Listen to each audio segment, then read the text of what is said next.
my biggest piece of advice has always been just like, push yourself that little bit further, because when you push yourself to an uncomfortable zone, you kind of have to force to adapt. It's like if you jump into an ice bath. Yeah. For the first few, probably 30 seconds, you think this is the worst thing I've ever done in my die. life. I'm going to die. Like I need to deep breathe. I'm going to die. And then the last 30 seconds, you're like, I can do this. Yeah. And you get out and you feel so good about it. But it's like forcing yourself into those situations. And I think in business, that is very important. Like know where your limit is and then push it a little bit further, because it will force you to adapt. That is Shelby Van Zwol, who owns Chain Social. Chain Social started in her bedroom and now has 22 fully fledged staff working from their office, soon to be a much bigger, much more established space in Mornington.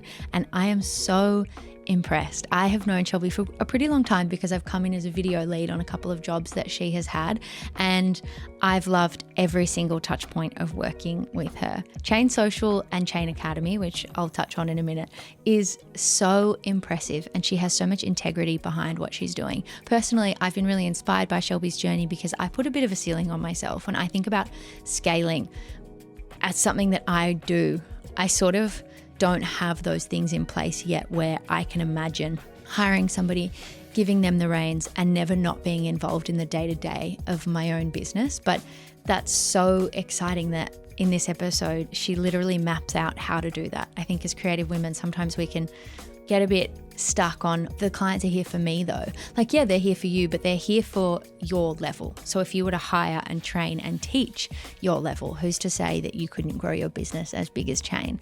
Chain and Cinema Tom have been around for very similar times, and Shelby and I are not that different in age. And I just really look up to her. Recently, I went to the Black Friday Summit and I was just blown away.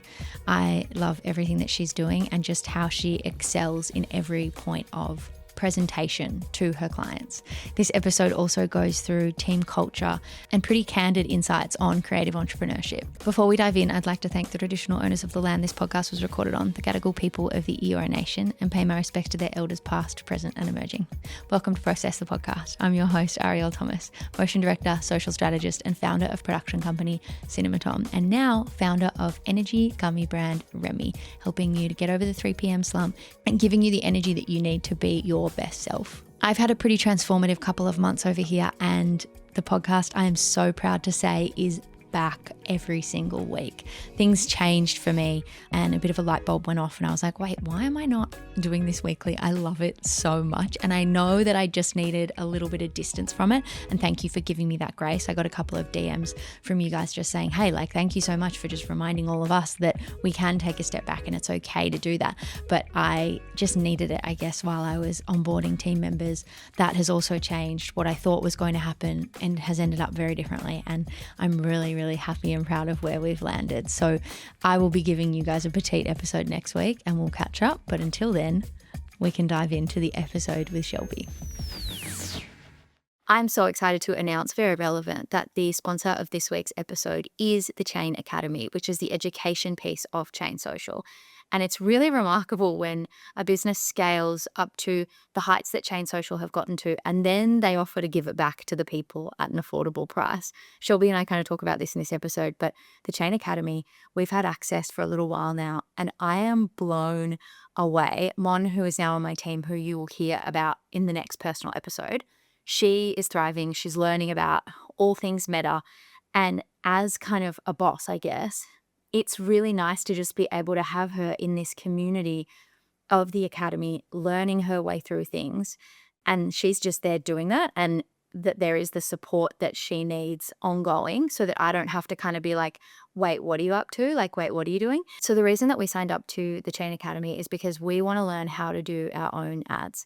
I have serviced brands and agencies for a long time, with the creative that they plug into ads, but never have we literally been on the tools to learn all the things and all the data and blah, blah, blah, blah, blah. And that's really empowering, firstly for Cinema Tom, but secondly, of course, for Remy gearing up for our launch in October. So I think that if we went to Chain Social now and said, hey, Shelby, help me run our ads, they would be like, cool, it's going to cost you quite a bit and you're not actually going to see that much of a return just yet because you're in the trenches learning. So the light bulb, obviously, for them and now for us is like, oh, we should learn how to do this ourselves. And then they say traditionally, and Shelby says in this episode, you should probably get to like 30,000 to 50,000 a month in revenue before you hand off to an agency to then help you scale up to 100, 200, whatever thousand, $100,000 a month. Obviously, there's a lot to be learned there and that this is not like an overnight process, but how exciting that we've just got this amazing business and women especially working with us day in, day out to help us to grow this and learn it on our own.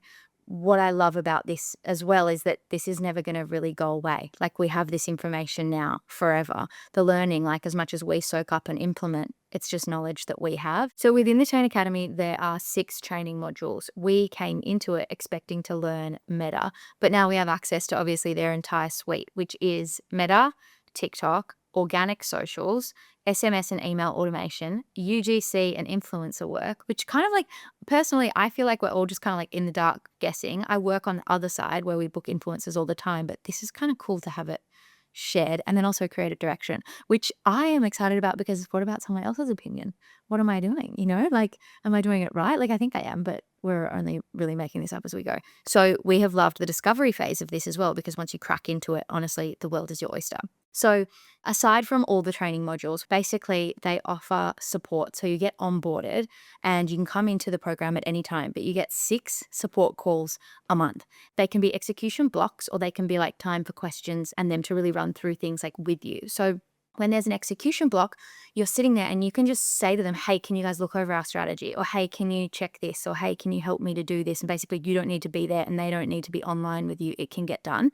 Or you can like be with them and have a real chat about, hey, this is what I'm thinking, blah, blah, blah, which is actually incredible because we're trying to gear up and I'm trying to hand over the reins. But a lot of the things that I'm actually asking on to do, I have no idea how to do. So it's crazy to have this now within the business because it's so much hand holding. What's also remarkable is the price, which is $900 a month. And that may seem quite expensive, but from my experience, when you hire an agency to work with you, it's like minimum $3,000 to $4,000 a month to run paid. Freelancer vibe, maybe $1,000 if they're like a mate and it's like a mate's rates. And then the events that they host, and I went to the Black Friday conference, blew my mind. My laptop died because I was using it so much and typing and researching and doing all this stuff. Like I drained my own battery because I was on.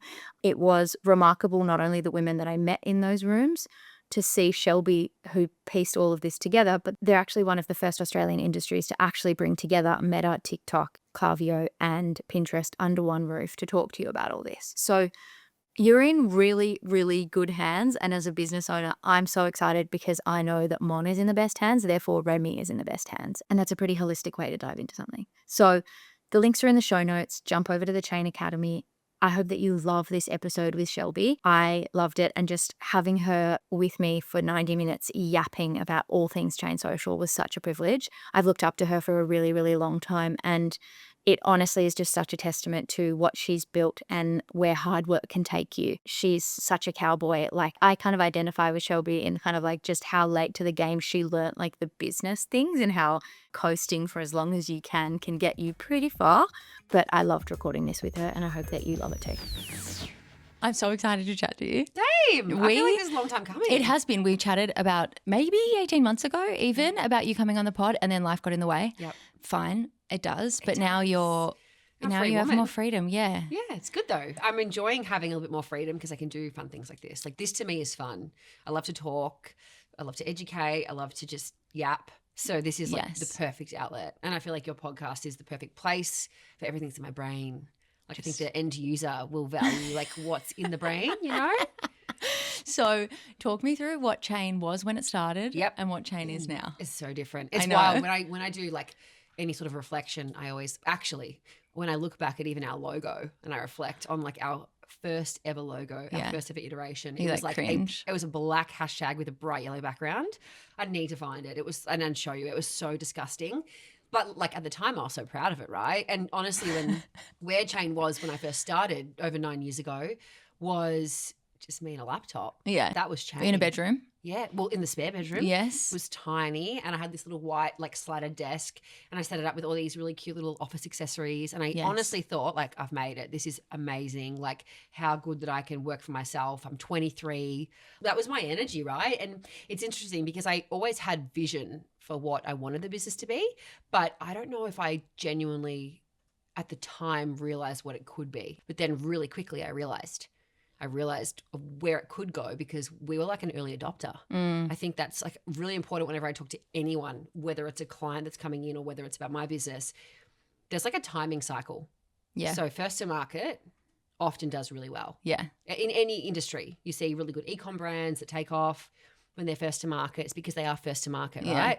Being an early adopter in a category or whatever it is. And so for Chain, we were that, right? Yeah. I always look back at the statistics, and when we started, there was 200 agencies in Australia. Wow. Only 200. That's it. And you think about now, like there'd be 10,000 plus.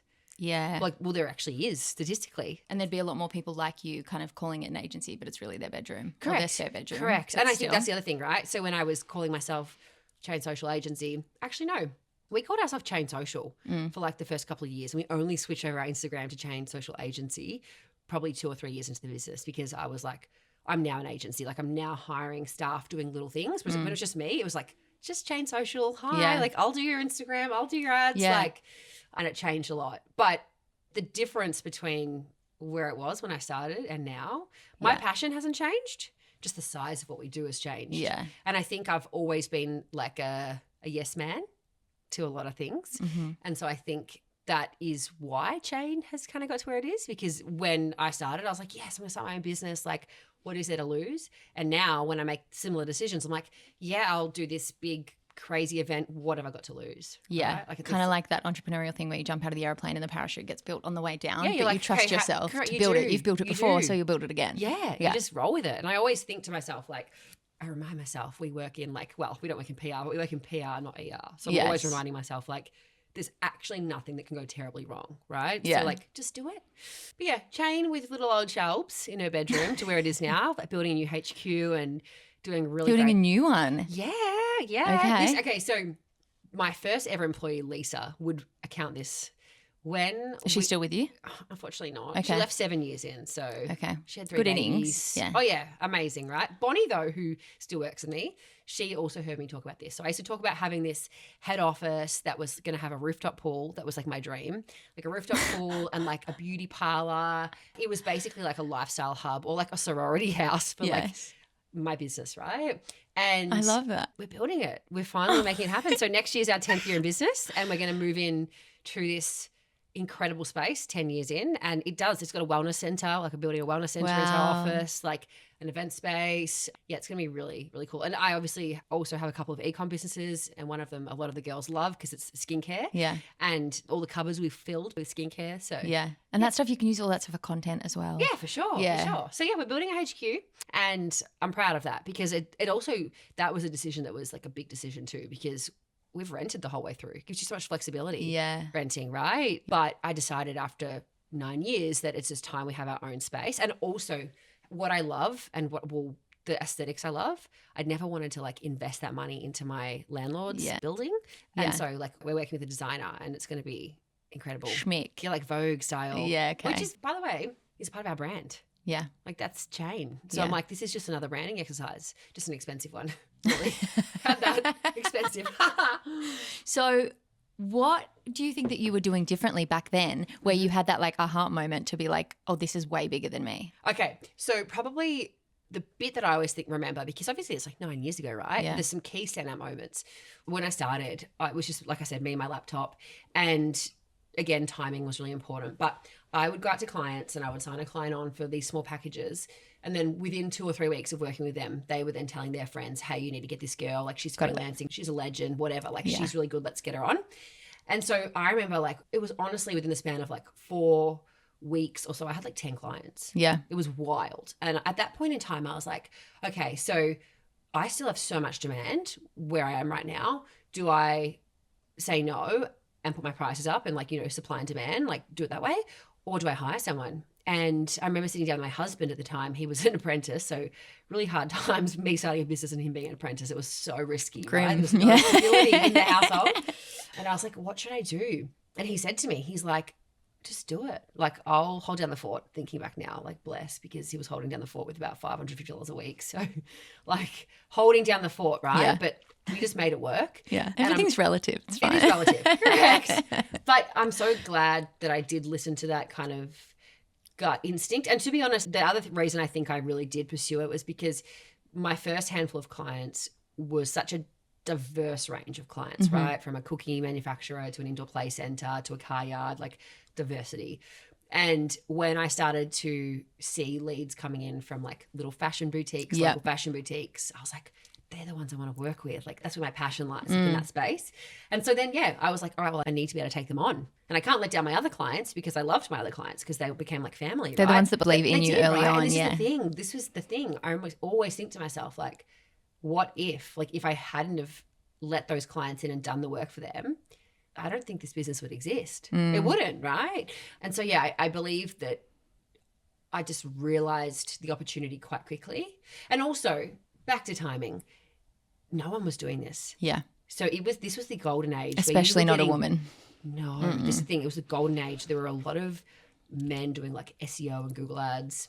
And there was obviously some people doing social media. Like, this was the era of like Frank Body and like Instagram, like when brands were really thriving. Like, it was a real like thriving era, I believe, for like digital brands, digital offerings. And so we were working with some brands and it was costing us like 1 cent a click on paid ads, right? Like, and people that work in performance now know how like it's near impossible, right? And so I think it was like the golden age. And so we were able to then present to clients these great strategies and opportunities for them to grow their business with very minimal investment. And they were also used to buying billboards, TV, ads, radio, whatever it is. They were used to that because that was normal to them. And so I was like, hey, for a tenth of the cost, I'm this little 23-year-old who can amplify your reach. And they were seeing real-time benefits. Yeah. And like, I used to think to myself how special this was that I was able to like change livelihoods. Yeah. That was really nice. And that was kind of the thing that got me going because I started with my family. So it started with my family and then moved on to in your family business? Yeah. So my parents had a sand sculpting business. It's very niche. Very, very niche. Sand sculpting. I know, my dad's an artist. So it was an extremely niche like event operations business. Yeah. And so we'd hold these events around Australia. And when I finished university, I went and worked for my parents. And so that is where I kind of was on YouTube. I was honing in my skills. I was applying it to my mum's business and they were seeing wild results. Like you couldn't even believe the results they were seeing. And so then that's when other local businesses were like, hey, who does your marketing? And my mum was like, oh, it's my daughter, like stay away. And that's why I was like, oh no, I'll take on some side consulting and some side work because like I have a mortgage to pay for and things like this.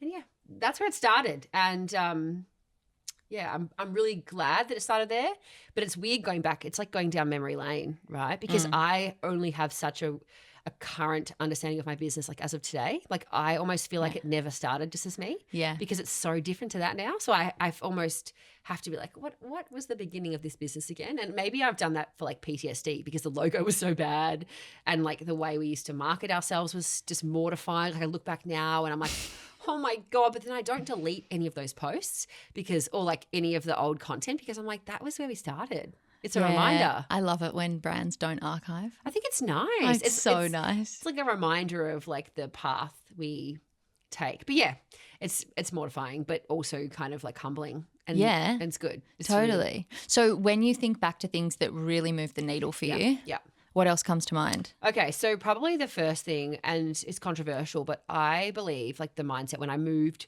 from being in my spare bedroom and I took out a lease, this very little tiny office on the back of Main Street, Mornington, I think that moved the needle for two reasons. One, I think mentally I was like, well, I have to cover this rent. Yeah. Like I now have to I have to go deeper and harder. Like this is a legitimate business now. Like I can't just kind of fluff around at my laptop. I have to make this a business.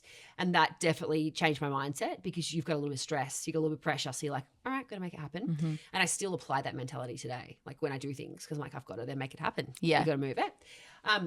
I also feel like when I hired my first employee that really helped move the needle. And the reason being, I hired a generalist, right? And it's obviously something that I wouldn't do nowadays. I wouldn't hire a generalist at the stage that my business is in now. I'd be hiring specialists. But when I started my business, I couldn't do everything. Like I actually couldn't. And I had to just understand and learn that you grow from letting go. Because I think I was the kind of person, very much control freak. I was like perfectionist. I was like, no one can touch anything. Like I need to oversee everything. And I still did for a very long time, like oversee her work, because I was like, I need to see everything and trust that it's going out how I would do it. Yeah.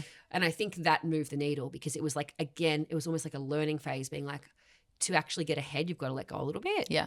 You can't do everything. And so the mentality of what that showed me has now transferred into what I do today, which is like I have like a color coding system for tasks, for example. And so now I look really quickly at my task every single day, and anything that I believe is something that someone else could do, I handle it over. Like I never do a task now that I believe someone else can do. And do you know how great that has been for business? Because now my time has been freed up for just the big picture stuff. And I feel like we've jumped leaps and bounds by understanding that. Like I think if I think back, I used to be like, before I had my employee, I was like, why would I pay someone when I can do it? Like I can keep all the money in the business. I can keep all the revenue in the business. Like I can just work another hour. I'll just work another hour. I'll just do a few fine. hours here and there. I'll do it, right? Because it's extra money. But then you realize really quickly that you're then trading your strategic time in your business for an hourly rate. Yeah. And your strategy. And I believe honestly to this day, like how my brain works in particular is I'm always thinking of what is next. And if I was still doing the books or still doing client work or still doing any of that kind of work, I actually wouldn't be able to move the needle in the big picture, right? So I know that's kind of like a roundabout answer, but I do feel that really moved the needle for the business. It's like a mentality shift. Yeah. I think that's like the difference between being like a solo entrepreneur to actually being like a leader in a business. Yeah. That's not to say I'm still like a control freak. Like, let's be real. I still love to oversee things, but it's in a very different format, right? Like I haven't touched client work probably in 2 years now. Right. Yeah. And if a client of the agency wants to tap into my speciality or my brain, they book in a consult with me. It's not part of like the package anymore. And I think it's because the clients know that I'm training my team. I'm investing in my team all the time. Like I'm hiring the best of the best. I'm paying great salaries, like industry salaries, that they know they're getting the best, and they don't then feel like the best relies on me. And it's been nice. Not because I ever want to leave the business or anything along those lines, but just because it's allowing me now to be a bit more passion driven. Like I'm really focusing on things that I love to do in the business. And I think that's a luxury, because it's not something you get when you're starting out. Like when you're starting out, you're doing everything. But yeah, it's like an earned luxury. It's like I'm getting paid back now for like sacrificing a lot in the early days, and it's nice. Yeah, it's really good. But yeah, that would be like the biggest thing. I think pressure cooker environments force you to move. My biggest piece of advice has always been just like push yourself that little bit further, because when you push yourself to an uncomfortable zone, you kind of have to force to adapt. It's like if you jump into an ice bath. Yeah. For the first few probably 30 seconds, you think, I'm going to, like, this is the worst thing I've ever done in my life. I'm going to die. Like I need to deep breathe. I'm going to die. And then the last like 30 seconds, you're like, I can do this. Yeah. And you get out and you feel so good about it. But it's like forcing yourself into those situations. And I think in business, that is very important. Like, I'm not saying put yourself in dangerous situations. You don't want to put yourself in like bankruptcy land, but you want to be able to know where your limit is and then push it a little bit further, because it will force you to adapt. Yeah, the overheads thing is interesting, because obviously there's pacing yourself, but I think that there's no harm in being a little bit spicy. I'm a spicy.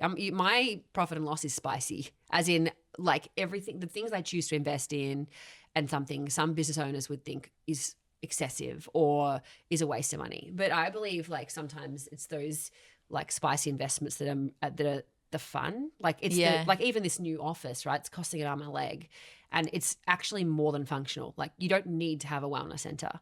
You don't need to have a full marble kitchen. Like you don't actually need those things. But I think those spicy investments are then going to pay me back in terms of the experience we can give our clients when they come for meetings, and like the association, my team, and their enjoyment in the environment, right? Like I just think it's like full circle. And I'm always a big risk taker. Like I've always spoken about, even we decided to do a Fiji retreat this year and take brands and business owners to Fiji for a digital marketing retreat.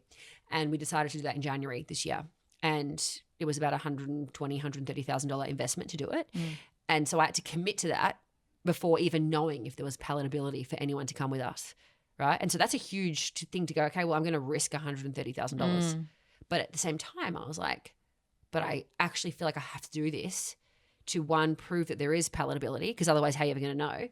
And two, to keep cementing us as the leaders. Yeah. Like, who else is doing that? Yeah. So like by pushing that little, we're going to call it, it's like a buzzword today. We're going to push the spicy boundaries. And then it just opens up things, right? Yeah. That you can't get other ways. So Chain is essentially built on a foundation of paid ads. Yeah, that's our core core service, right? Like that paid performance piece. Yeah. The irony I always find in this is that we don't run paid ads for ourselves. We have recently started to run them for like our events, when we do events and we're wanting to attract people that are outside of our, let's say circle. But the paid ads place is just, it's wild, right? It's something that I think a lot of businesses are catching on to. Like obviously they have been for the last 10 years, but really more so now, a lot of businesses are bringing paid ads in-house. Yes. Which is a huge move we're seeing. And I'm very encouraging of this because I think whether you get an agency to do your paid ads or whether you learn how to do them and do them yourself in-house, it's a beneficial thing to your business. And I think probably actually I should note that there's probably like a threshold in when an agency should run your ads or when a brand should run their own ads in-house. Like I see a lot of agencies at the moment talk about paid advertising and the service and how like almost it's like a scarcity because it's having like a decline, like the agency model is having a decline in the paid space because brands are learning to do it themselves. But I'm actually really for that because I truthfully feel that not every brand should work with an agency. Yeah. And they sometimes can't afford an agency and it's up to us to be like, no, this isn't the right place. Go and learn how to do it yourself. Get yourself out of the revenue slump and then come back and see us like when you've got some cash flow. I think so what is that threshold that you spoke to? I would probably say like brands need to be turning at least 30 to 40K a month, like at least before they would pay an agency to run their ads. Because you think about it, right? Say you're making $30,000 or $40,000 a month. That's not all profit, right? That's your revenue. So bottom line, they might be making 30, 40%. That would be good. That'd be on a good day, right? And so let's say we're left with $15,000 to $18,000. You've then got to use money to reinvest into your business, buy more stock, etc. But you've also got to then use the funds to pay an agency and then have ad spend on top. Yes. So if you think about it, if I said to a brand, I want you to spend $5,000 in ads, but I also want you to pay me $5,000. That's not viable because you can't actually drive enough profit from that $5,000 ad spend to pay me back, to pay the agency. So there has to be a threshold where we say to brands, like you need to understand where your partner to scale. There is this fine line where if we were to take on a brand from basically ground zero, right? So they're starting up and they've got no revenue. They need to understand that this is going to be a negative cash flow activity for at least 12 to 18 months. And some clients are happy to do that. Some clients have got a little cash egg sitting aside. They're like, we're willing to invest, right? Because it's like anything. It's like building a house. You've got to invest to build it. You can't just click your fingers and tomorrow it's there. Yes, I love the saying you got to spend money to make money, but sometimes it gets me in trouble. Feels. Within reason. Yeah, within reason, right? And then other clients, I'll say to them, like if they're like, oh, it's things are really tight. It's like, do not give this to us. Like we can show you how to run your own ads. Like I can give you skills that will give you some baseline foundations to be able to run your own ads. It won't be at agency level, but it will be at a level that will still deliver a return for you. Yeah. And then when you hit that threshold and you've got some cash flow, then you can invest in us. Then you can afford to invest in us. And then we will take you from the 30K mark to the 500K mark or the $1 million mark. That's our role. That is our role as an agency is we have this specialist skill set, the connection to the platforms, and we then apply that to your business and we do that for you. And we charge a fee for that, right? And that's what we get paid for. But some brands can't afford that if they're not making enough revenue yet. It's like a chicken or the egg. Yeah, okay. But that's a really important piece of our puzzle. And that's probably why, a lot of people look at our folio and like you work with only like small, medium and large businesses, but they're often like brands like, oh, I know that brand. It's like, you know that brand because they had budget to invest in an agency and they had budget to scale their ads. Yeah. Like that's why you know the brand. Yeah. It's ironic because people want to be like brand founders want to have these like famous brands, but then they don't have a single cent to spend on marketing. Yeah. you know, or if it's minimal. And that's where I go, let me help you, train you how to do it yourself, and then come back and see me in 6 months' time. Is it also because it helps you if you kind of know that there's a product market fit? Oh, for sure. Like, and I think also this is the other thing. We've had plenty of startup businesses move through chain. We've got one at the moment who I'm obsessed with. They're called Posy. It's an underwear or lingerie brand, intimates brand. I didn't even need to see there was product market fit, because when they came to me, they had this innovative product with a really clear USP. And I was like, that's going to do well. Without a doubt, that will do well. Like, I can just see it, right? I think if a brand has a really clear, unique selling point, you can sell it. I always tell my clients to sell it to me. Like, tell me what makes you so special. Yeah. Like, I want to genuinely be like, wow, that's so clever. And it's the brands where they're saying, like, you know, I'm vegan or I'm cruelty free and I'm Australian made. It's like, that's not actually now a USP anymore. Yeah. That now is a must have, like a standard. Yeah. And so the product market fit piece comes into the conversation around more so the USP. Like, do you actually have a unique selling point, or have you just created a business because someone else created a business and it looks easy? Business is not easy. No. Not easy. No. Whether you work in service or e-com, like, it's not easy. And so I see how hard everyone works. But yeah, I think my role as an agency founder and how we communicate to our community is you're better fit for the academy, or you're better fit for training. Yeah. Sure. Or you're better fit to hire an intern than to give to us yet. Like, so come back to us. That brand like Posy, yes. Were they brand new when brand they new met in the market? You? Yeah, brand new. But they, first of all, one had, in my opinion, a really clear USP that I was like, this is going to be really easy to move, like easy to sell. And they also had budget. Okay. So they were like, I'm not saying that they were out here like throwing things around, but they were like really willing to like hand it over to an agency from the beginning. They also having a baby at the time. So like they were like, we don't have time to run our own ads. And I just knew we'd nail it, because we just were at a place or working into an industry or space in the industry that like, I'm like, this product will do well. And it has done so well. Just for context, it's camel toe proof underwear. So it's like underwear you can wear and not get like a big camel toe when you go to the gym. Amazing. Know? Because everything's got the front seam these days, and you end up like, yes. But you know what I mean? It's, and I was like, that is actually fitting a massive, or like feeding into a massive hole in the market. Yeah. I'm like, there are women who would be self-conscious about going to gym with the moose knuckle. Okay, it's there. Anyway, they've done really well. I love all my clients, obviously, but it's just important to highlight, like, a startup business can also thrive under our management, but they've got to be really understanding of what that looks like. Yes. You know, it's not a magical thing where in a month you're in green cash flow land, you know? Yes. And I think that's important. What else does Chain offer? So paid ads is obviously our bread and butter. So paid ads is like Meta, like as in on Facebook and Instagram, and they're like the biggest platform, and then TikTok as well as Pinterest. We do email marketing and automation, which has become a really big thing, because email marketing is such a great way for brands to drive revenue without needing ad spend. So a lot of the time, a lot of the smaller businesses we work with, when we do consulting into them via our academy, we will say to them, like, even if you only have $10 a day for Meta ads, right, because you don't have a huge budget, put that into lead generation. So find your key audience, get them to join your database. Maybe you give them like a $50 voucher, you know, to go on the draw or whatever. Get them into your database, and then just nurture them through email campaigns. Yeah. Just send email campaigns. Write about your brand. Write about features, whatever you want to do, because you'll slowly see these people have these touch points with your brand and they'll convert. So now someone that cost you 50 cents to get into your database maybe might make a $100 sale on your website. And it's really high return on investment. A really big part of, I think, any sort of marketing function in 2025, 2026 onwards. We do email marketing, we do social media, organic social. So I have a really great team that runs that. I think we were joking about this before. Like, social media, organic social media is not my strong point. I'm like the most unsocial person that runs an agency. I love going on my Instagram. Like, I'm very authentic on my Instagram. I'll always just be in stories and talking about the most random things in the world, right? And like, that's just me. It's like an outlet. When it comes to strategic social media, like, I have a team that does that and thinks about that. Like, I come up with crazy ideas. Like, the other day we were advertising our Black Friday summit, which is like a strategy kind of summit over 2 days, training people about Black Friday. And I was like, let's do like a lie detector style content. Like, let's get an actual like forensic lie detector in, like, man who can like ask us questions, and we can have questions about like, you know, have we ever done this with a Black Friday campaign before and stuff, and we can use that for social, right? So I like to think about like random ideas, but I'm not then executing on the random ideas, right? I've got a team who does that.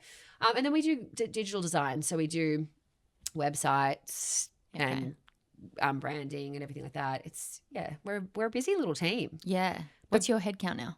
We have 22 full-time staff. Wow. Which is good. The funniest kind of part of the situation at the moment is that our current office upstairs really only seats 20 people. Mm-hmm. So like I sit on the floor most days, or I'll sit on like a couch, like a lounge couch, and that's like truthful, right? And we've kind of spoken about like there is so much demand at the moment for us to grow, like from a headcount perspective, but we only work in the office 2 days a week, and there's just no capacity for us to have like a rotating roster, because part of the magic that makes my business run so smoothly is my team and the culture. And if we start splitting people up, we start letting go of that magic. Yeah. And so I've basically said to the girls, enjoy this year because it's going to be cruisy, and we will make it to our new office, which then is going to be able to seat 48. Okay. And so you watch next year, we move into our new office. Yeah. It'll be game on. Game on moles is the energy, because it's like we can really then start just like ramping up everything we do. And that's really exciting. This year's like foundational, I guess, just really just investing back into my team. We'll launch a lot of new offers this year in terms of education. I've seen. Yeah, we're on fire in that respect. Yeah. But like that doesn't need more resources though, because that's, Sahara coordinates that. I coordinate that alongside her. I'm doing the training. So like that doesn't need extra resources. But when it comes to clients and client management and other things, like we need more people. We do. We need more staff. We could grow so quickly. But does fast growth scare you? No, not because now we've got all of our structures in place. I would say like in 2022, we had like a influx where I was like, yeah, let's grow. Like I think we might have had like 10 staff, and I was like, let's get to like 18 or 19 staff, right? This was in 2022. And I just hired the wrong people because I didn't realize at the time what the right employee looked like, what the right skill set was. We also didn't have our own like foundational processes in place. Whereas now everything in my business has a process. Like you literally need to write an email. Like there's a process for that. Like everything is process. Ironically, they're on the process podcast, but like everything is process driven. Yeah. And that is the magic, because I could be away from the business for 6 months and everything would run. Who wrote the processes? So my team and me. So it was a combination, and it was a huge job, because you have to basically, you strip everything back and be like, who does this? What do we do? What files? How does that work? And so I would say it's taken like 2 years to really refine the processes. But now we could drag and drop our model, and we could scale up with 20 new employees in 6 months, and we wouldn't have an issue. There would be no discomfort for anyone, because everything is so process driven. So there wouldn't be like shivers, it's a shambles. And I think that's probably something that will set us up really well for next year, right? Yeah. Because if we didn't have that, like in 2022, we didn't have that. And that was like the worst year. That was like, from like a hiring perspective, we hired the wrong people, and it tumbled on us, right? Like it bit us in the bum, basically. It makes me nervous about that too. Like just as you're learning things for the first time, the people that you let into the business in that phase, if you get it wrong, they leave, and then it's like you've left a bad taste in their mouth. I know. And people talk because they're young, and like we're so young, and people are envious, and it's weird. And you're just like, I know. It's like you're in my brain right now, because that's exactly what happened. We had this group of just unfortunately like the wrong people at the wrong time type energy. And when they left, it was like they have so much negativity, but there's actually nothing to be negative about. Like it's just unfortunately just not the right situation. But we've ironed that out now. And I feel like, to your point, when you have the processes in place and they work, like you've tried them, they work, then new team members come in and they're on board with it. Like they're so pumped because they're like, I feel so chill and not chaotic, Yeah, it's organised. It's organised chaos, basically. Yes. That's what I would say chain is, like organised chaos. Because it's not chaotic. Like no one is working crazy hours. Like everyone clocks off at 4 o'clock, 4:30, whatever. Like we are very strict with that. Yeah. We have really good boundaries. Yeah. But it's wild. Like we do 1 million tasks a month. We use Asana for like our task management, and like I get a report at the end of each month, and we literally do 1 million tasks. Can you imagine like the volume of tasks we're moving through? 22 people are moving through 1 million tasks a month. That's crazy. Yeah, it's wild. But everything is process driven, so we can do that. We are able to do that, and we will be able to do 2 million tasks next year. Yeah, wow. I'll say it here first. This time next year. So when you say that it's organised chaos. Yes. How are you personally in that? And everyone clocks off at 4 and there's good boundaries. Yes. Are you in the same boat? I think I am. I think my brain always is on. Yeah. Right. So like I can't turn my brain off. And I don't think that's to do with my business. I think that's to do with just my personality. Right. Yeah. My brain 24/7 is clocking. And so like Sahara will be offline, but I will write to her. We have like a workplace chat and I'll write to her and I'll say, don't mind me, just brain dumping. And I will just brain dump. Yeah, I do the same Not thing. expecting any reply, but just getting it out of my head because I'm like, there's just too much. Like I'll be laying in bed like, that's a good idea. Right. So I think I'm good with the chaos too. And I obviously my mum, and I like have to balance like working in this business and growing this business whilst also like being super present with my 4-year-old. And that's like been challenging. But again, I feel like I'm starting to really get the balance with that too. Yeah.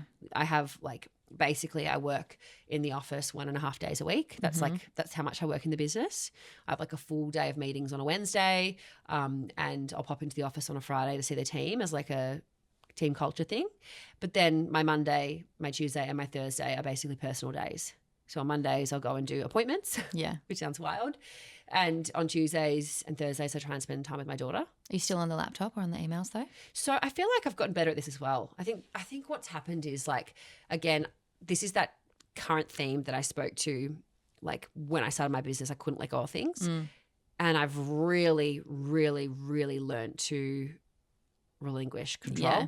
And so now I can like, I'm not saying I'm not checking my emails ever. Like if I'm offline on a Tuesday, I'm still checking my emails in the morning, getting back to anyone quickly before I, go and take my daughter to the fairy cafe, before we go to Barbie World, wherever we're going. I'll make sure everything's kind of teed off, but then I can be present for that time. And it's really special because I think I was really conscious of the fact that as she got older, I didn't want her like just watching me stare into a computer every day of the week. Like that is like not the life I would like for my daughter to like reflect and think is normal, even though it's my normal. I just don't want it to be her normal. She's too innocent.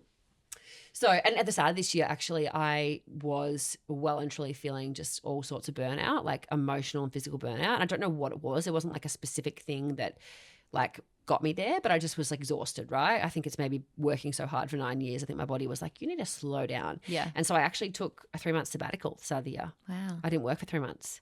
You wouldn't know it though, would you? And so it was in those 3 months that I really, really worked out that my team have got this under control. I think that was great for me. I think that was great for the team to see that like we honor mental health and we honor like physical health. Like if you're feeling tired and burnt out, like at all in any way, like I wouldn't say that there was a specific thing burning me out, but I was just cooked. Yeah. I just needed time to recalibrate. Yeah. And I came back stronger and happier and healthier. And I also came back with this new sense of like appreciation for my team because I was like, you guys have got this under control. Yeah. I could technically walk away from the business like and step back and the team and the business would still run. Yeah. I won't do that because I'm a passionate mofo who just like I'm just so addicted to what we can do and what we can create, and it's part of my identity now. Like I don't I don't understand who Shelby is without Chain, because it's intertwined. But it is nice because it allows me now the flexibility to have those moments with my daughter, and that's really special. You know, I think that's a good balance. Have your personal relationships struggled? Oh, for sure. Yeah. I mean, I've been with my husband as an example since I was 15. So he's been with me since I was doing VCE, since I was, oh my God. I know, since I was like doing you got your driver's license, literally everything. He's been with me since the beginning, and I've always had the same personality. I'm always wanted to be like a high achiever type thing. Like even when I was at high school, I got like ducks at the school, like yeah, girl, like little brain nerd over here. She's smart. And it's just like my personality type. It's just like, you know, always striving for like perfection in a way, right? And he has seen me move through so many different versions of myself as I've up-leveled and grown the business and then had trials and tribulations. And that puts pressure on a relationship because as I am going through really like tough things outside of the home, I'm bringing it home, right? Because it's part of our world. And also to add to the layer of complexity, my husband has actually not worked in 5 years. Okay. So we decided when basically a few weeks before my daughter was born that we would both go back to work part-time. Okay. Well, that was the decision. We were like, Josh loved his job, I loved my job, and that felt like a really good mix. My daughter was like 3 weeks old, and I realized really quickly I could not go back to work part-time. because this wasn't going to work. If I went back to work part-time, I'd still have emails full-time. Yeah, I actually could not switch off, whereas he would be able to go to the job site. He was in shop fitting. He'd do his work. He'd come home. He's offline. He's done. His brain's ticked off for the day. I didn't have that. And so we made the decision collectively that he would stay at home with my daughter from when she was, 3 weeks old. And it was during COVID. I feel for him because that was a big thing. But again, that was a big movement in our relationship. So we've had to really find what works for us. And I'm very glad to say that like we're very well in unison. And I think because he's known me since I was so young, we're like very cemented in our relationship. You know, it feels good. But there's been moments of like just And I think also sometimes he's like an empath and he'll see me struggling like mentally and physically, and he's like, just step away. What are you doing? But he doesn't understand that when you're this type of personality, when you're this way inclined, you can't just do that. Like, you just need to keep going. And so he's been through that with me. And then friendships. Like, I don't have a lot of spare time. And when I do, to be honest, like my favorite thing to do is to literally watch a movie or just to have a sauna, like, or just alone time, alone time. Like I love to almost have like no contact. Like I don't want any stimulation of like people or noise. Like, I'm like, all I want to do is like, you know, the other day I had like a moment to have like a green tea on the couch and like there was just no noise. My daughter was at kindergarten, my husband was out playing golf, and I sat on the couch and I was like, this is a life. Like I can just sit here and sip this tea. This is a life. This is like, that's, you know how there's like that TikTok trend, like rich because I have this, rich because I can sit on the couch and have a green tea midweek and like nothing's bothering me. But I think, friendships, I've had to really work out who my close friends are because I only now see my friends, you know, once in a blue moon because we're all working, we've all got children, we're just busy, right? I do think though also, this is an interesting conversation, I think I've become friends with a lot of my team. Yeah. So like that has replaced a lot of the social relationships in my life because I've just become really close with. Your cup's like filled up by that. I feel like then I don't need extra cup filling. Because I feel like I've had a good laugh and I've had a really good connection with a lot of my team. And I think probably it's not probably recommended ever to become like besties with your team, like that, you know, don't mix business with pleasure or whatever. But for me, I feel like I trust my team so much that like it's just part of chain. Like we're just this little wholesome little group of women who just want the same thing, the same journey. And when you move so quickly, if you're getting that cup fill, it's from like I that, don't need it's more. like no, like I love it. So relationships obviously suffer at the hand of busyness, at the hand of stress, at the hand of. And also some people don't, like I think the other thing has been like working out who your true friends are because as my life has changed, like some people haven't been happy for me or like they're not happy that like perhaps someone's doing well for themselves. And that's sad. But then I'm like an Aquarian. So see you later. You piss me off. That's fine. I can move on. You know, I'm just like, it's my worst and best trait is the ability to be like, I do this with physical objects too. Like I will give away designer shoes to my staff, like not even flinch. Like I could throw them out the window, could not care. Why have they annoyed you? Blister? No, like I just have no emotional connection to things or people. Except for like the really closest people in my life. Like I could just, if that happens tomorrow, that's fine. That's what it is, you know? Yeah, okay. It's like I sound sadistic, but no, it's just not like, at all. I think it's like maybe even a coping mechanism. Yeah. Like you can't get brought down with the drama. I think so. I get asked a lot how I do it all, and I had a brilliant episode recently with Emma Lewisham. It's really, really good. We were talking about sacrifice, and she got quite emotional because she hadn't been asked that question yet, and she was personally like moving through it. But I said to her, I have not been a bridesmaid ever because actually I chose this. I just realized I've never been a bridesmaid either. Yeah, ever. I chose this, so and like true. So you don't have that like, It's crazy. Yeah. That is a sacrifice though. That is the cost of entrepreneurship. Like you are constantly in a battle of trade-offs. Yeah. Like constantly in the battle of trade-offs. Like you can't have a big successful business. Should we have a hens? Would you like to be my bride? I mean my bride. My bridesmaid. We should maybe have like an industry like hens party. Oh my God. But I just feel like it's the constant battle of trade-offs. Yeah. But I wouldn't swap anything. No, neither. Because the experiences I've had through my business have filled me up enough, or if not more than what would if I was like a hen. Like, you know, like I just, well, not a hen, but like a bridesmaid. Yeah. And I speak about this, actually, I've spoken about this to my team before. Like when my daughter was born, she was probably like an hour old and I was on a Zoom call in the hospital bed. I've heard you talk about this. Like that's a trade-off. Yeah. Like that was like, admittedly she's sleeping, like she's newborn, she's having a good old snooze. Yeah. She doesn't know any different. But like you don't get time off. You don't, well, back then, especially 4.5 years ago, I did not get time off. Maybe now I've like got the balance that I can have some time off, but like back then, no time off. No rest for the wicked. Also, though, it's relative to just how ambitious you are.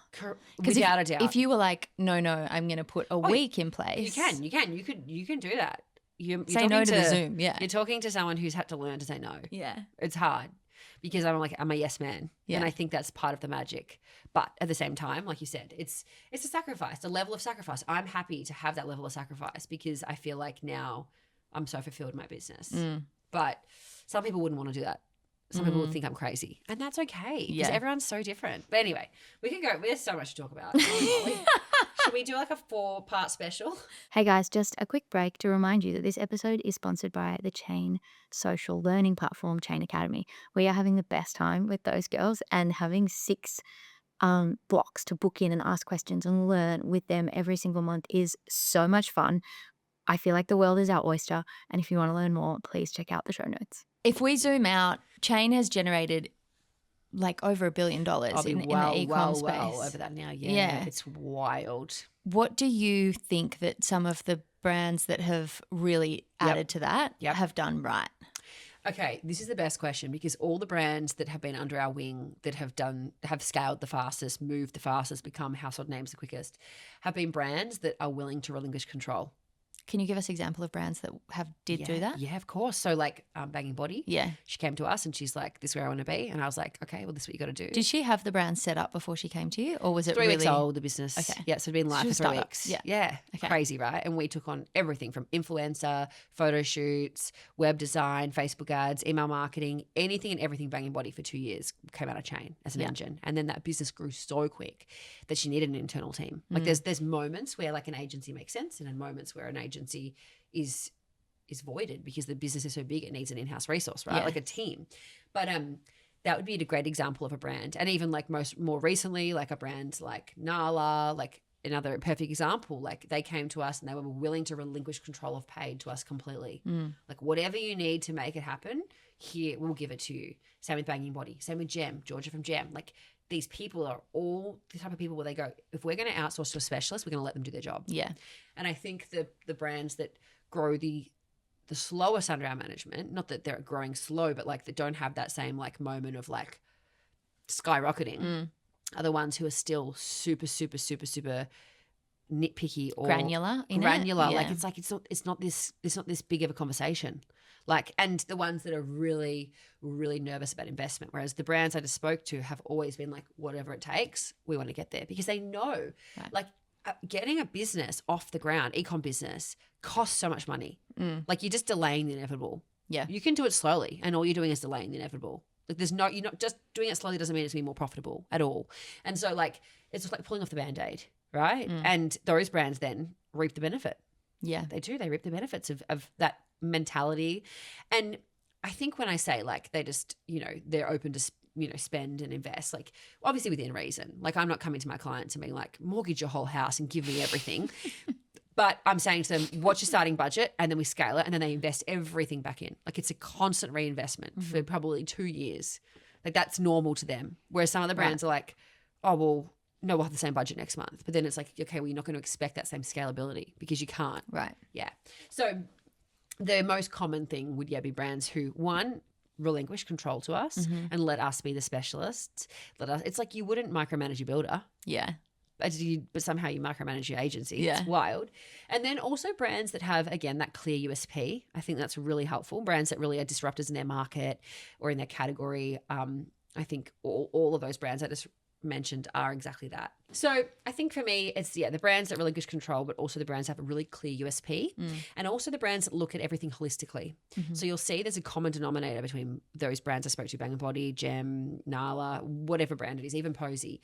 They understand the holistic nature of marketing so that you can't put all your eggs in just paid advertising or you can't just put all your eggs in PR. Like everything works in an ecosystem. Yeah.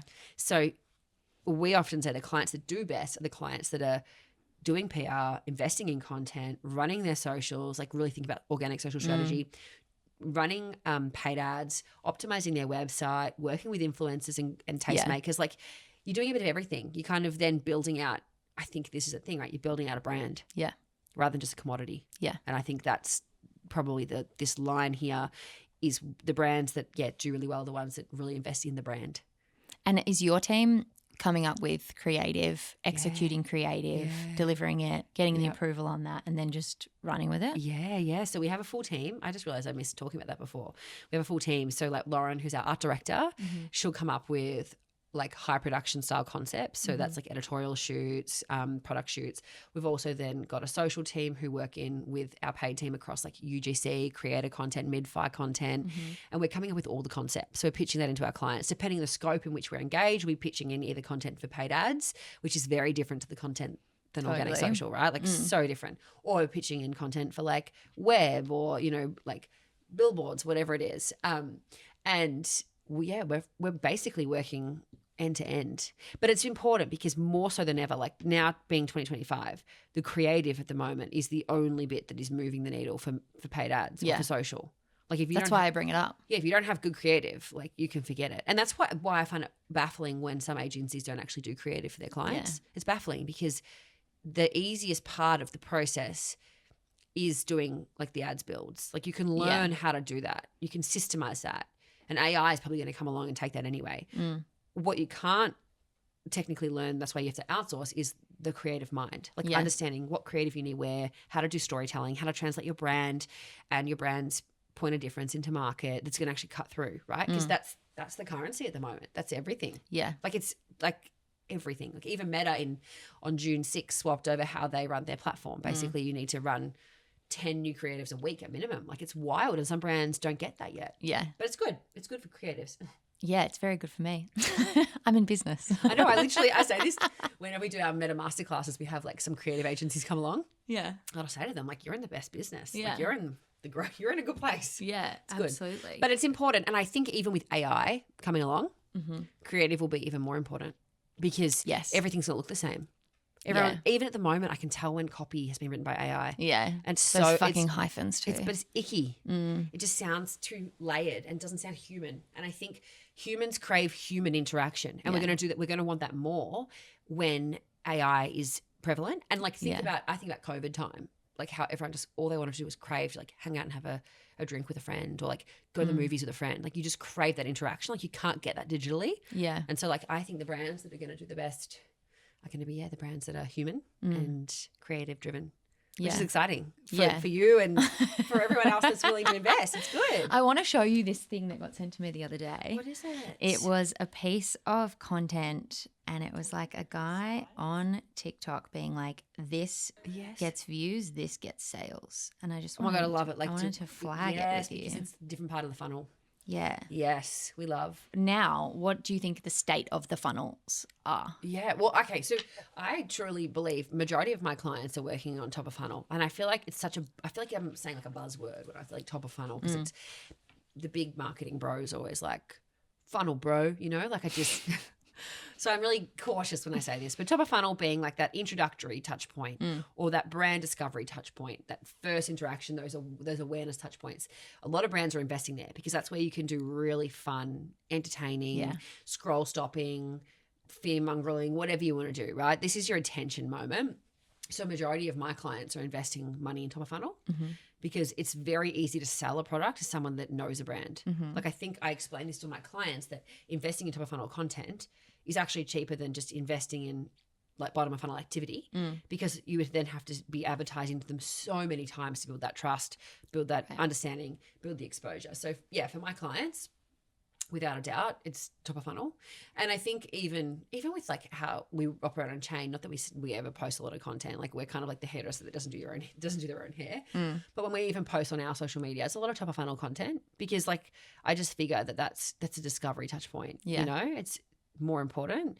And I think a lot of brands get caught up in the opposite. They get so focused on the immediate sale that they're focused on like promotional content, like buy now content, and it doesn't sell. Right. Not in a market that's driven by humans. Like everyone wants to buy from a human. So you need to build that, I think, connection personally. So do you guys focus on like retargeting and that kind of stuff? We do, as well? yeah. Retargeting, absolutely. But that's a very small piece of the puzzle, 5% maybe of the puzzle. We are like 75 to 80% top of funnel. Wow. And it's really interesting because a lot of agencies don't do it that way. Yeah. Like not at all. But the method to our madness is that you have a lot of other channels that can convert bottom of funnel. Like your organic social can often be used as a bottom of funnel tactic. Your email marketing, often a bottom of funnel tactic. PR, well, can be a bit of both, right?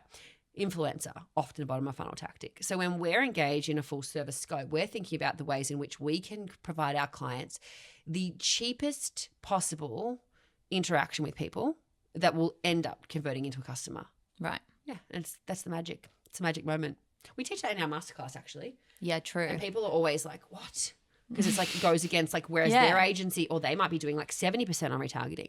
But then also think about it. You're not then filling up your marketplace. Yeah. Like you are then all you're doing is just drying out the bottom. Yeah. That's why there's often like with brands that do sales, like big end of financial year sales or Black Friday sales, there's often like a sale hangover, right? Because they exhaust all of their bottom of funnel customers. Yeah. And they wonder why they got no sales after. Yeah. Because they haven't been talking to anyone new, right? They've been pumping and pumping. So they get this little lift in sales and then like goes back to shit. Whereas for us, we're BAU always. Like as in we're obviously support our client sales, but we are always working on how are we going to maintain and grow our BAU baseline. Like you cannot rely on sales.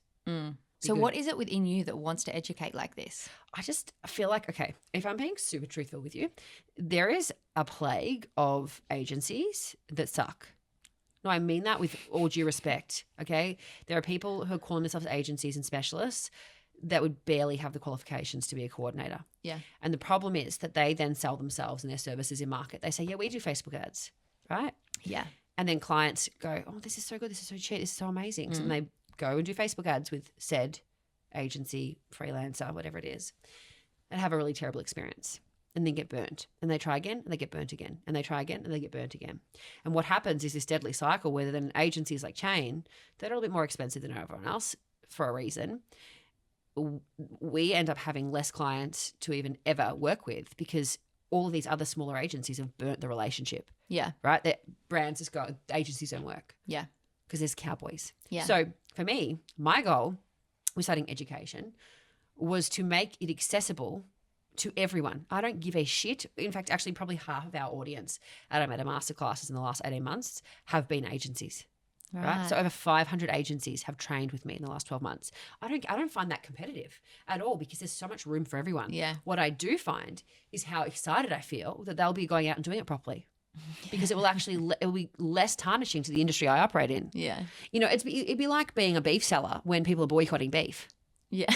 Truthfully, you have no business if people are boycotting it. And at the moment, brands are boycotting agencies because they're having terrible experiences. Yeah. So in my role as a leading agency in the industry, I need to show the other agencies how they can do it properly, how they can run ads with success. I then get people who email us, like we get the agencies that come to email and say, we can't believe how much you shared with us. Like as if as if this industry is like gatekept. Yeah. But the thing is, like some people gatekeep, that's fine. For me, I don't care. We are busy and booked and that's fine. Like I'm happy. I'm in my lane. I'm good. All I can do though is to keep health in this industry is help everyone else in the industry. Yeah. That's why I've done so much mentoring. That's why I've done agency accelerators because I actually just have so much to share that will actually improve the state of the industry I operate in. Yeah. Yeah. So which came first? The one where you were like, okay, there's clients here that we'd like to take on but are not perhaps hitting that 30 to 40K mark. Yep. Let's create a little masterclass for them to do it themselves. Yep. Which came first, that or the big industry sweep? Probably at the same time, to be honest with you. Wow. I reckon this industry sweep started happening at the end of 2023. Like that's when it started to see things changing. And at the start of 2024, I posted, because I used to like 7 years ago run Meta Ads Masterclasses. There's photos of me running it when I was like 25, right? Because I was running them then. And my knowledge has changed a lot since then.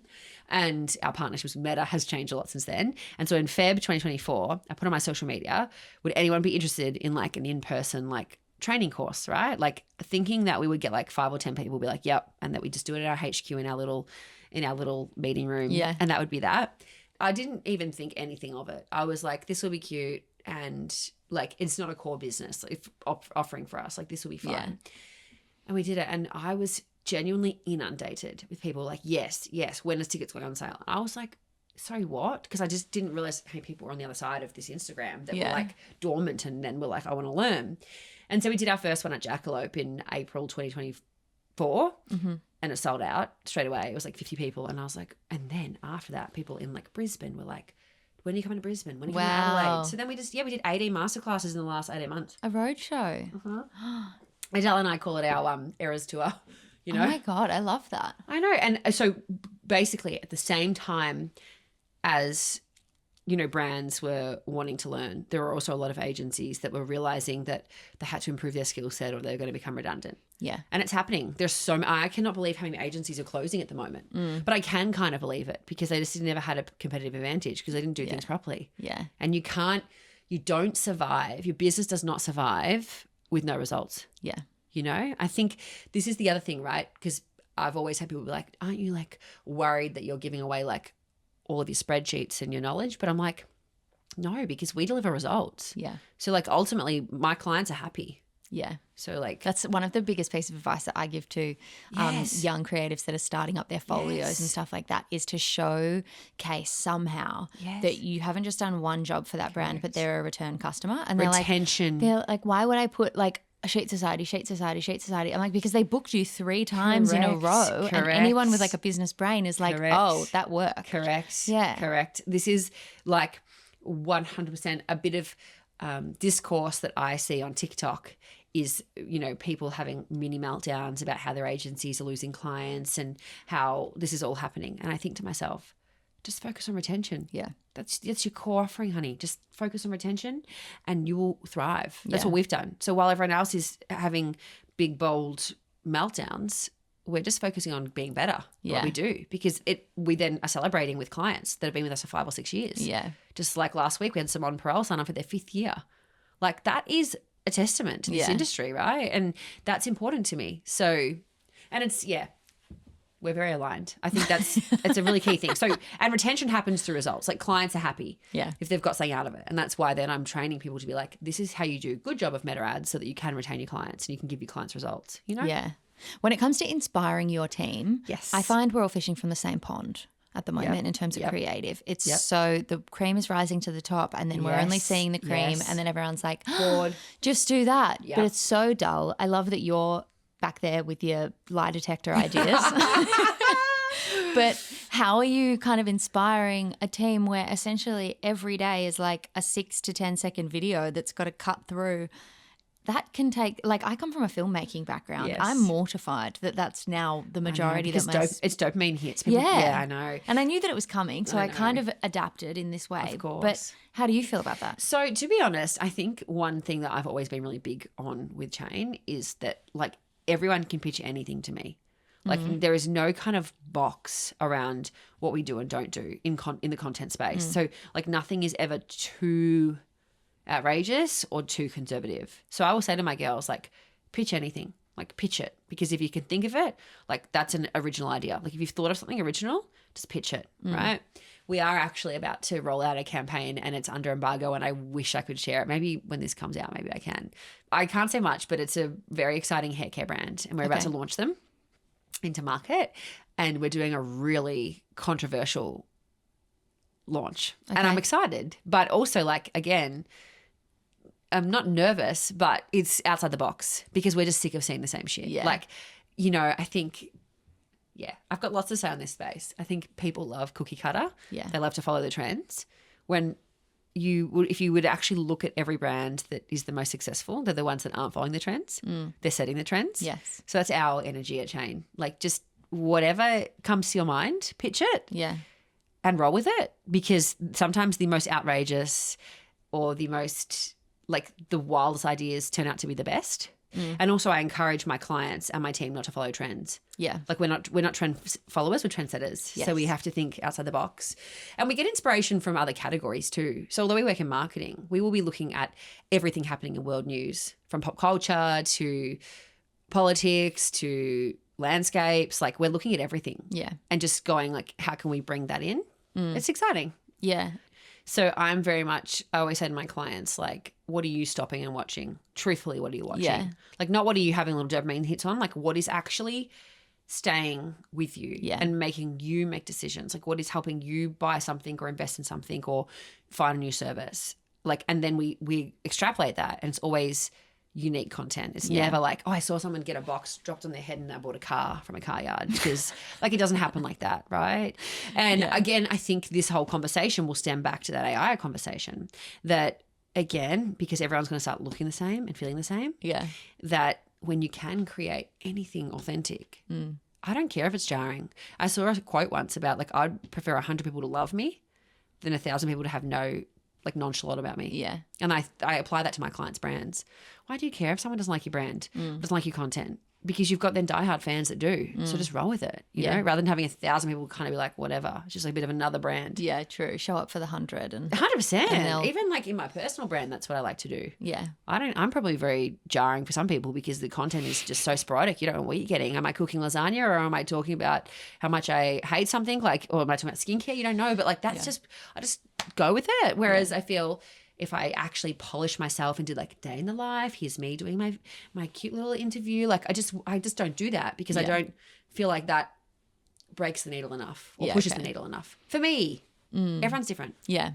When we talk about like your HQ, and I've been to the one that your team's currently at right now, where I shot with Jem in the studio space, and you were like refitting out the entryway when we were there, and you were like, we're going to get a couch here and it's going to be amazing.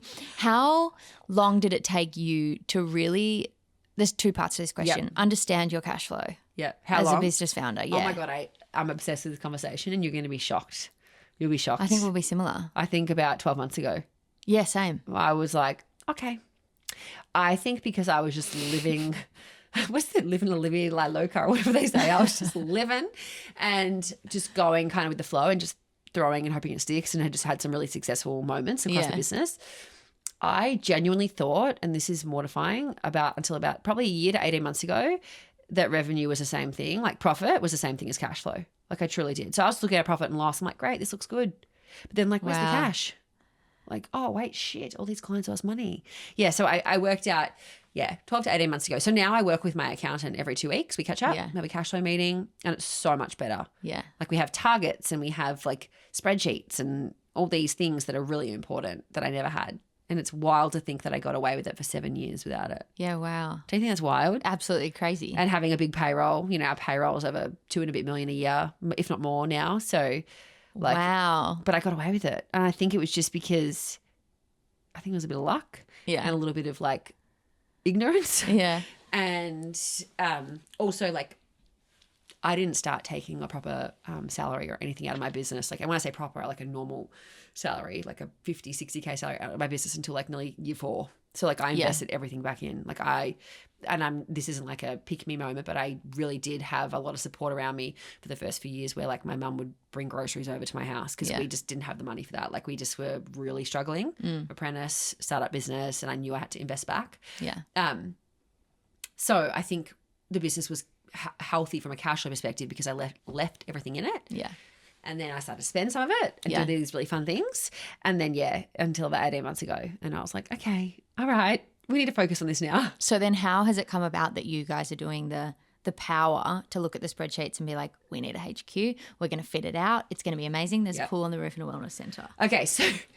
like how did that come about? Well, if my accountant is listening to this right now, I would say I'm still very like forthright. So like I will go with my gut with a lot of things. Yeah. So she's not out here telling me to spend over $2 million on a new office at any way, shape or form. Mm-hmm. But she trusts that my gut intuition and my psychoness will just pay back. And I really do believe it's worked so far, right? Yeah. I do also believe the chain brand is built off being a little bit bougie. Yeah. A little bit extra, doing things that others aren't doing. Like when I sent to my builder the designs and the fit out, he was like, this looks like a wellness spa, not a corporate office. Exactly. But I was like, that's exactly it, because it's that, again, let's go back to that conversation around like content, everything's the same. Yeah. This is going to be like scroll stopping. People are like, what do you mean that's a digital marketing office? You know? And so it's part of our DNA, right? So I would say I'm investing in this office from like a brand exercise, but also a team longevity exercise. Yeah. You know, so the team will be so proud of the space they come to and they know that the business is investing back into them and the space. They're not getting put in like a cubicle in the corner with no light. You know, I think that's really important. Like we're doing red light panels. Like anyway, there could be a whole conversation on my HQ. So my accountant thinks I'm doing things a bit too bougie always. Like, you know, when I bought out Jackalope Hotel and flew in Peking duck for a Christmas party. Yeah. She's like, did you need to do that? Because the fringe benefit tax on that was wild. Because again, me being like, we're fine. And then getting slapped with a big bill on that. So I think, about 18 months ago, she really got involved and like we really knuckled down, and I'm really proud of where we're at now. But I still make the final call. So there are some things where I go like, no, we can do this. Like I know we can do it. Even though the books might be like telling me otherwise, I'm like, no, we can do it. Yeah. See, coming back to that conversation, a little bit of pressure. Yeah. Never hurt no one, you know? Like never hurt anyone. I'm like, okay, if we're going to be settling on an amazing HQ in April, I just need to like keep things happy and healthy. It's my job. Yeah. You know? Yeah, amazing. And when you think about e-commerce, you've also you're partnering in brands, right? I am. St. Louvre. Yes. No one told me that you were a part owner in that when we shot her founder videos. No one. You guys were just like, yeah, it's a client. I was like, okay, sure.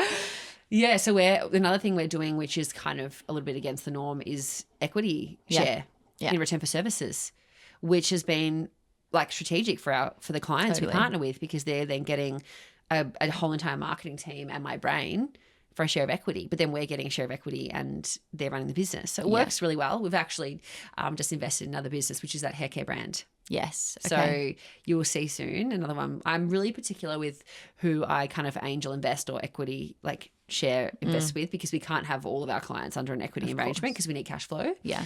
But I'm really excited about this one. Really, really excited because it's, again, another really great disruptive category. St. Louvre was just that I loved the product so much. I used it myself. My skin was phenomenal. And I was like, wow, this product is like game changing. So I need to be involved in this in a deeper level, because I think I was the number one customer of the brand over the years that went by. I'm like, I am the number one customer in terms of spend. But now, I'm really particular. And if I feel like a brand is going to have a really big moment in disrupting the category, I'm like, I'm down to partner with you for it. Did they ask you for that, or do you come Bit of to the both, table actually. with that? Bit of both. I have a lot of brands email asking for angel investment because people know that I do that. Right. I also do cash investment in brands too, and that's been something that but for silent investment, and that's been something that I feel is like a diversity initiative for the agency portfolio. And actually, to be honest, over the coming years, I almost want to start up like a fund, to really go big and invest into brands, because we have a really healthy knack of picking winners. You see all the clients that we've scaled, and I think, imagine if we were equity in all those brands. Yeah. We'd be laughing. Yeah, that's crazy.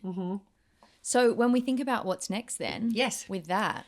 Yes. It feels like we're actually doing an episode of Deep Dive on Sophia Amoruso. Oh. And she was girl boss, nasty gal. And then now she has... Does she have a fund? Yeah, she has a fund. It's called Trust Fund or something like that. So cool. And it's, That's like where I'd love to go. Yeah. I have a few crazy things I want to do. We are going to bring out another arm to our business as well next year. Well, hopefully end of this year, which is very complementary to what we do at the moment. And it's... Can you say what it is? Yeah, we're going to offer it PR, like proper PR.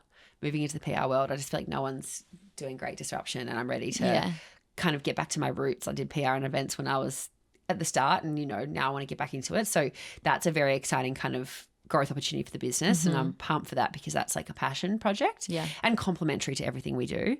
And then I really would love to keep doing all of our events and training, which is just such a fun part of the job. I love to talk, so I love to present and do that. But I think in the next 2 to 3 years, I would love to start like an e-commerce investment fund. That would be amazing. And just there's no one good in Australia doing it that can incubators. Yeah, very cool. I think it would be very fun. So watch this space. That's like on the agenda.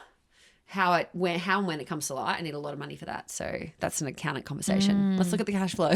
I'm in the trenches right now of Tom 2.0. Yes. Because obviously Cinema Tom, when we've met in the past, has been a pretty heavy on video only. We've done photography, we've done a bunch of other stuff, and just offering end-to-end service of content. Now we're starting to operate in social, which has come about through Anko and the clients through Kmart and all of that. Unfortunately, I'm not in a position to do equity share with Anko or Kmart, imagine. Hey, why not? Where's farmers who tell me to get fucked? And those pieces are so interesting to me, but I'm also in the space of I've got 3 new hires this month. Okay, wow. And it's my first time I'm putting anyone on the payroll, which is very exciting. And you got 3 at once. Yeah.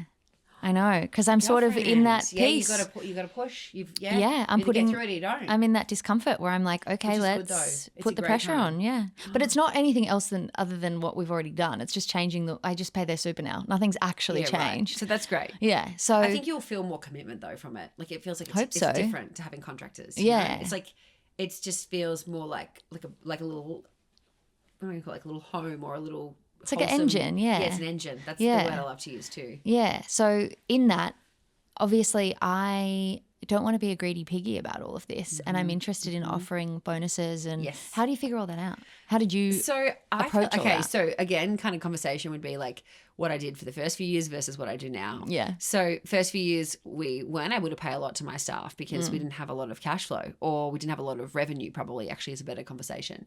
Whereas when we started to get more revenue, we then started to pay more in our wages, right? So like our wages are very high now. We have majority senior salaries. And so people on my team are already in the business of having above award salaries. We do bonuses around awards. So we have like an end of financial year superstar award where someone gets a cash bonus. We have a Christmas above and beyond award. We have a team member of the year award. And those awards keep the team working towards really big prizes, like, and really big bonuses, right? Because they're like, they know that that's coming, and they're cemented in their role and their pay, and then they just know there's this kind of like possible cherry on the top of the end. Like last year I gave away to one of the girls a 10-carat diamond necklace. That was tennis necklace. Okay. Right? For their Christmas gift. So they had to go get insurance on that and everything. Like, that's crazy, right? Yeah, okay. And in addition to that, I think what we don't do traditional like bonus system. Like, we don't have like KPI targets and stuff, because I think then people are operating off a commercial motive. Okay. Like, I don't want my team having to be hitting certain targets for my clients just to get a bonus, because then they'll do anything to make that happen, but in the wrong way. So instead, what we do, instead of having bonuses, we work on, well, like I said, above industry salaries, nice, exciting like bonuses at the end of the year for key kind of awards. We do a lot of team bonding. We do a lot of things in the office, like a lot of perks that I think have non-financial value that are even more valuable than bonuses. So like the girls can go and get their hair done any time of the day. There's no like, no, you have to put annual leave in. We also offer nomad leave, which is 8 weeks a year. My team can work from anywhere in the world and get paid full salary. So they could be in Europe. They could be in Europe right now and be getting full salary. We have a lot of things, I think, other perks, other benefits that alleviate the need for just a traditional bonus system. Who's giving you that kind of intel and structure ideas? It was me. Just being like, from my own I'm experience. going to call this nomad leave, and this is it. How it happened was when my daughter was about, I think maybe like 14 months old, my husband and I took a trip to Queensland, and I took my laptop, and I was working from Queensland while I was away. And I was like, oh my God, this is so easy to work while I'm away, like, because we work on a laptop, you know, we can do this. And then I thought to myself, oh, how unfair this is if I'm away working and then everyone else has to put in annual leave. Yeah, wow. I think that's what was in my head. So I came back and said, right, I didn't speak to anyone about it. I was like, right, we're putting in nomad leave. And so like half my team will be in Europe over the next couple of months. But they're getting paid their full salary. Yeah. And so our rule is that you just have to be online for 4 hours of Australian time zone. So like if you're away on nomad leave, you just have to do 4 hours. That would cross over with Australia. So your clients don't feel affected, so the team doesn't feel affected. But the rest of it, I don't care. So like last year, my sister, who worked for me, went away to Barcelona for 8 weeks. And so she would just get up every day at like 5:30, do a stint of like 3 or 4 hours because it was aligned with Melbourne, and then have the whole day free with her partner, go to the beach, do all the things in Europe, then come back and do another stint. Isn't that wild? Yeah. But like they love it, right? And so there's these perks, I think, with working with Chain, like our parties and our policies and things that I believe, and my team have anecdotally told back to us, way exceed what a traditional bonus would. Yeah. And it takes away the ickiness, I think, because if you have traditional bonus systems, what happens then is, like I said, people then start to have different commercial motives, and then they've not got the client's best interests at heart. They've got their bonus at heart, you know? We obviously do performance reviews, performance plans. So like we say, like, this is what we want you to learn, this is what we want to achieve. And if you do, we can look at pay rises and things like that. Like that's normal. You know, we do CPI increases at a minimum every year. So everyone is getting at least a CPI increase, even if they're still tracking towards a role or changed, like a title change or a salary growth, and they're not quite there yet. They know they're still getting like some sort of increase every year. Yeah. You know, a lot of my girls joke and say they're going to retire at Chain because it's like, we've got mums on our team. Most of our team is mums who can go pick up their kids from school at 3 o'clock. Yeah. And like, they just don't feel pressure or like they have to guilt or anything like that. And I think, I've kind of gone around the circle here, but I think truthfully, our business thrives off non-monetary benefits. Yeah. And I think you've got to understand what is valuable to your team more so. Like some people, yes, are motivated by money, but most people are motivated by flexibility, by value, like that they're a valued team member and they see that. And the business investing in a new office and building them a whole entire gym and wellness centre with a sauna and goddamn almost like day spa, and they can then now get rid of the gym memberships because they can do gym at work. Like there's just these perks, right? Yeah. That are just non-monetary. Yeah, totally. And that's what we do. Can you talk to me about all the different ways that as an audience we can get in touch with Chain? Yeah, of course. You've got your accelerators, you've got the Black Friday there's summits, so much going all on, the isn't there? things. Yeah. So I guess we've got, first of all, our just agency model, so people can work with us through Chain Social in any sort of retainer model. And that's just through our website or our Instagram. And then we have our academy, which is my baby. So that's been something that I've been working on and putting so much time into. And the academy is both online training, so a lot of basically catalogs of online training and online mentorship, as well as in-person training. So like our Meta Masterclasses, our Fiji retreats, our Black Friday Summit. And that's all obviously via the Chain Academy website. And then, yeah, that's basically our two arms. We've got our retainer and we've got our training. But we're busy bees. And I think there's something for everyone. Yeah. But it just depends where they're at the business life cycle. Yeah, amazing. Okay, well, where can people find you? Chainsocial.com.au. Okay. And you, because you've dropped some hints that you're a little bit crazy on the stories, and just you. Yeah, Shelby Van Zwol on Instagram. Come on over. Come on over. You don't know what you're getting in for. Thank you so much. Yeah, thank you for having me. It's been good. Of course. I need to send you some Remy. I'll tell you about it off air. I need to. I need that because I don't drink coffee. Oh my God. Okay, you so need like it. I'll give you some now. You'll love I'm it. like basically now it's part of my personality that I don't drink coffee. So I can't now. I'm too far gone. Yeah. So now I need I'm like that with drinking. Yeah, well, okay, girlfriend, I don't drink alcohol and I had a few drinks the other night and I feel like I'm still hungover 5 days later. Anyway, thank you so much. Thank you. I hope everyone gets some value out of it. Of course they will. Chit-chat. I did. I'm like ready to go. Okay, good. Emma's on the couch over there. I'm like, let's go. Yeah. Thank you guys so much for listening to this episode. The algorithm of podcasting needs reviews as like the best solid that you can do for me. If you loved this episode, please head over and leave a review on wherever you get your podcasts, Apple or Spotify, whatever. We're also on YouTube. This entire episode is on YouTube, as is the majority of our catalog. We're catching up slowly. And from hopefully the next couple of weeks, every episode will be on YouTube. So if you're a YouTube goer, head over there and subscribe to Process the Podcast. Thank you guys so much for joining me, and I'll see you next Tuesday. This episode was so proudly sponsored by Chain Social's learning platform called Chain Academy. And it is such a privilege every single week to have Mon dive into all of those modules and kind of come back to the party. She's so inspired as well about ads. Now we're working on the creative to dip our toe into different things with only like a certain amount of budget, learning on our way before our major launch in October. It's been an absolute privilege getting to know the Chain Academy girls. And I just feel like we're in such good hands. So if you want to learn more, jump over to the Chain Social Academy and you can level up with us.